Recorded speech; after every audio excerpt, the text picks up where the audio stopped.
my spoiler-free review of the film Justice League. So I went to watch Justice League Thursday night, and I gotta say, right off the bat, I'm just gonna give my general view of the film. I thought that the film was a good film. I really enjoyed it.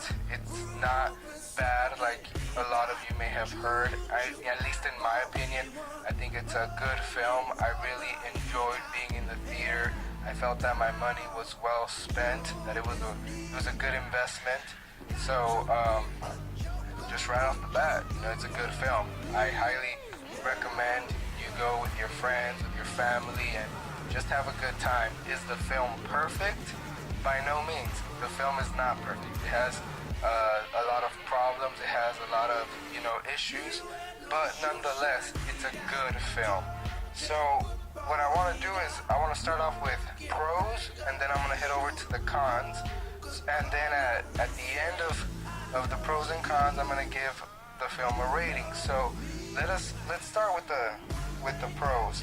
So the first pro that I have here is, one thing that I really enjoyed seeing were the characters. Each actor that played a character in the Justice League, I felt that each one brought something unique to the table.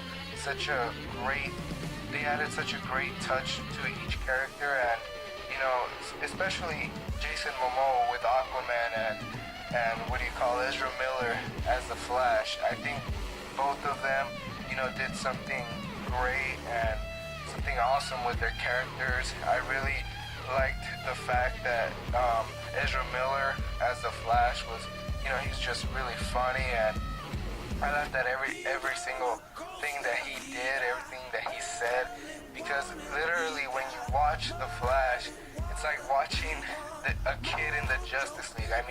What I mean by that is that the Flash, Ezra Miller as the Flash, is the novice. He's the newbie. He's the newcomer who has no idea what he's supposed to do, and Batman is acting as some form of mentor for him to get the hang of things or get the ropes.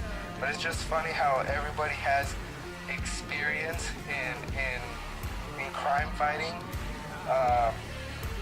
but the Flash is all new to this. So what I'm trying to say is that, watching the Flash, he's the novice, the newcomer, the newbie, as I previously mentioned, and then you're comparing him, you're seeing him alongside, Aquaman, Batman, and Wonder Woman, each of whom have, a set of skills and experience in crime fighting. Aquaman's a beast, and he's fought before. Wonder Woman has been doing it for centuries. Batman has been doing it for decades. So they each have that experience. But in comes the Flash, and you see it in the trailer that he just says, "I've never fought anybody. I've just pushed people and run away." And when you actually see the whole scene, it's really amusing, and it's really funny. So I liked how Ezra Miller brought that into the character of the Flash. So Ezra Miller was a plus as the Flash. Aquaman, Jason Momoa as Aquaman. Man, I remember when I was in middle school, even elementary school, people would make fun of Aquaman.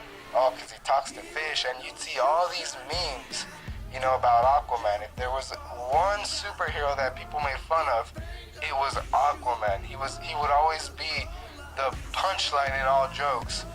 And it's let me tell you one thing. After you watch Justice League, that ain't gonna be the case anymore. When you think of a weak and funny superhero, you're not gonna think of Aquaman, because Jason Momoa brings such a, vigorous and, just intimidating approach to the character that you're just like, oh, damn, I'm not gonna mess with this guy. Oh, I'm not gonna double cross him. Oh, no, he's boss. He's boss. And let me tell you one thing, that will change everything. That will change everything. Everything regarding, the jokes that people say about Aquaman. Because when you watch Justice League, you're like, damn, that dude is badass. That dude kicks some serious butt. That dude is awesome.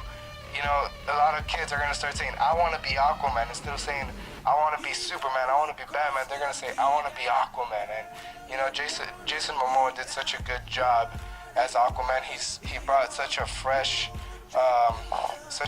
approach to the character of Aquaman. So I really enjoyed watching Jason Momoa as Aquaman. Gal Gadot, as always, has done a good job as Wonder Woman. I enjoyed her fight scenes. I enjoyed her dialogue. I enjoyed her involvement and her dialogue with other characters. The way she interacted with other characters, to me, was really, really good. Ben Affleck as Batman. I really enjoy seeing Ben Affleck as Batman, and with all the rumors circling around that he's not going to be Batman anymore.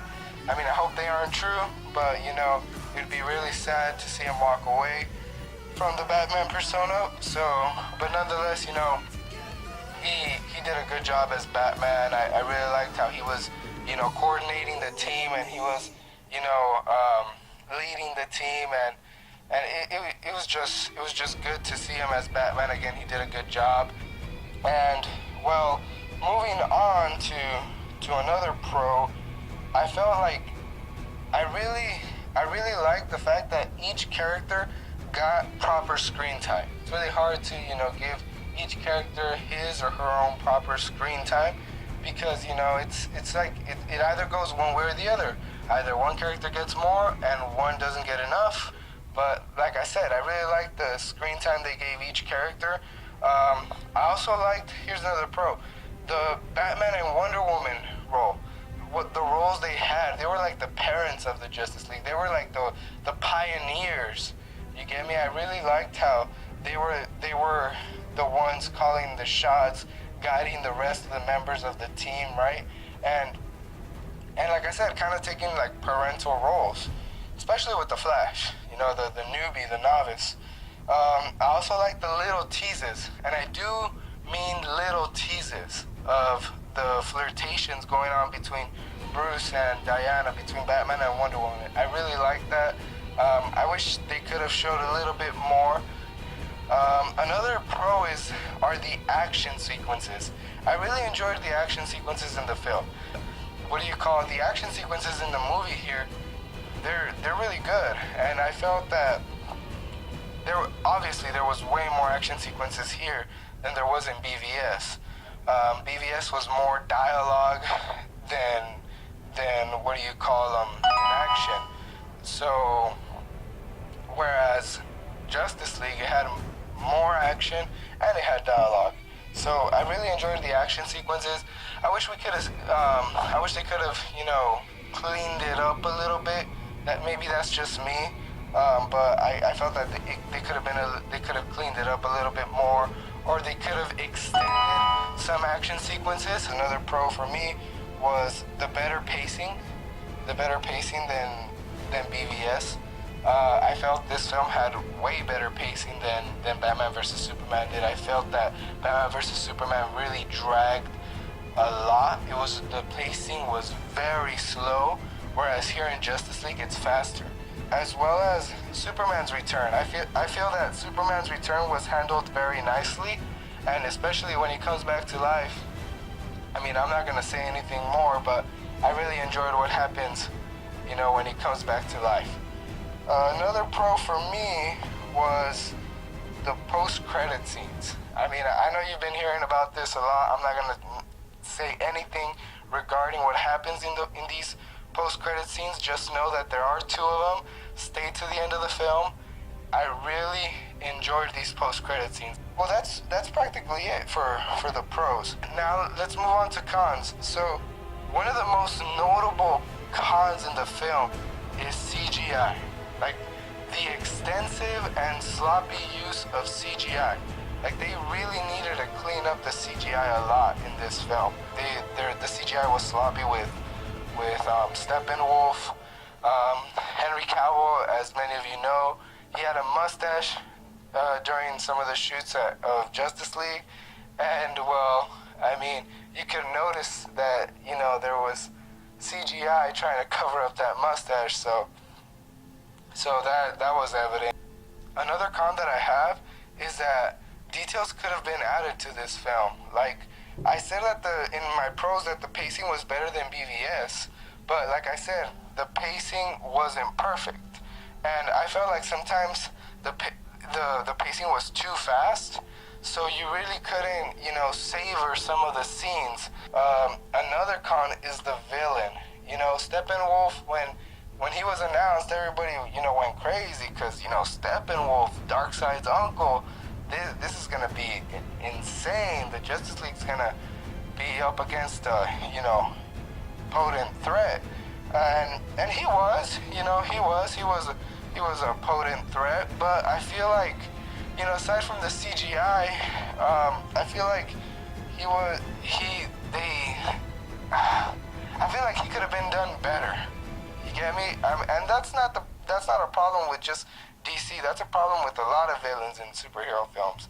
That the villains are not up to the scale that we, the fans, imagine them, or that the comics or that the animated shows and movies portray them to be. Another con for me was the music score. I'm not saying the music score is bad. Don't get me wrong. The music score was not horrible. It wasn't bad. I just, I expected more. You get me? Like, I liked the music score. I'm not gonna say I didn't like it, but it just didn't live up to my expectations. Another con that I have is Batman's humor. I'm all for Batman having somewhat of a sense of humor, but those of us who have read the comics, who've watched the animated series, who've watched the movies, the animated movies that have come out, know that Batman is pretty much a serious character. A lot of people complained about Batman versus Superman's dark and gritty tone, and they were trying to, find the corrective response to that. But there are just some characters that don't need a sense of humor to be great, or for an audience to like them. And Batman is one of those characters. No one says, "Oh, I love Batman because of his sense of humor." No. Why do we love Batman? We love Batman because he's a badass crime fighter. Because he fights alongside gods. He's the world's greatest detective. That's why we like Batman. I just felt that they were giving him a sense of humor that he shouldn't have, or that doesn't go along with him. What rating do I give it? Well, I gotta say that, out of a scale from 1 to 10, I give it a 7.8. You know what? Like I said, it's not the best film of all time. It's not an Oscar nominee, but it's not a bad movie, and it's not the worst superhero film of all time. No, for me, it's a good superhero film, and I highly recommend you to watch it. 7.8 out of 10 for me. And before I finish this video off, let me just say this. Regardless if you're a Marvel fan or if you're a DC fan, I highly recommend you to watch this superhero film and give it a shot. Give it a try, you get me? Don't let yourself be guided or led by, what the critics say. You be the critic. You go out there and watch it. You give it a chance, and if you like it, you like it. If you don't, you don't. So please go watch it. So to end this, everyone, thank you for watching this review. If you enjoyed it, please give it a thumbs up. If you didn't enjoy it, put a thumbs down, right? And if you liked it, give it a share. Subscribe to my channel. If you are interested in me giving more reviews, hit me up on the comment section. Say, hey man, I enjoyed your review. So, like I said, if you enjoyed it, give it a like. If you didn't, give it a thumbs down. If you liked it, subscribe to my channel. I'm working on putting more content out as time goes by. And also, please share this video on your social media. I would greatly appreciate it. I hope you guys have a great day. Stay blessed, everyone.